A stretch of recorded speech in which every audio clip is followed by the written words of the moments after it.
And we seen him one day out there.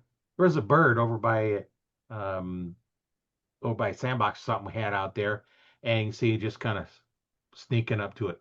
Because it sneaking up a little bit, sneaking up a little bit more, and then he'd do that to squirrels too. He'd chase them. He'd keep a squirrel treed in the tree in our backyard. We had one tree. They couldn't jump to anything else. He'd keep that squirrel treed in there for hours because he'd just lay down at the tree, and the squirrel start coming down here, and he'd go back up after it, chase it back up. He'd do that for hours. He'd just sleep underneath the tree. Pretty good entertainment. Yeah. And then there's a few times that the squirrel finally got down and run, and they'd run through the fence, and he would just about catch that tail. And the squirrel just fast enough that he'd get away from him. But that was a lot of fun. Just see one running around with half a nub one of these times. They're like, well, every dog has his day. Yeah. The And expression had to come from somewhere. yeah. Well, and then wintertime too, you wouldn't think he would, you know, be out there like that. We had a doghouse.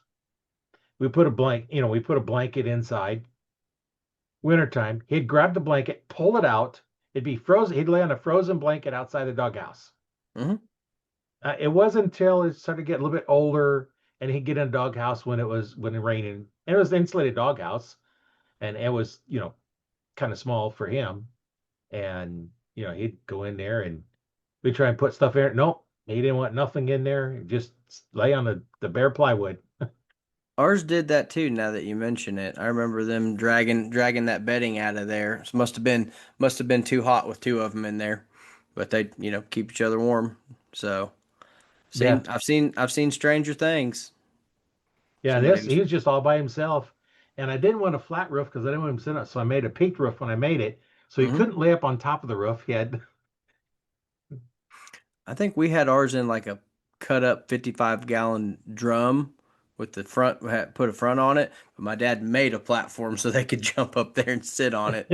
They just up there on his, king in the castle, happy on a yeah, perch. So, man, he was a good dog. I miss that. I'm ready to get another bird hunting dog, run him around the neighborhood, and then when it's time to go hunt, they just kind of click into gear.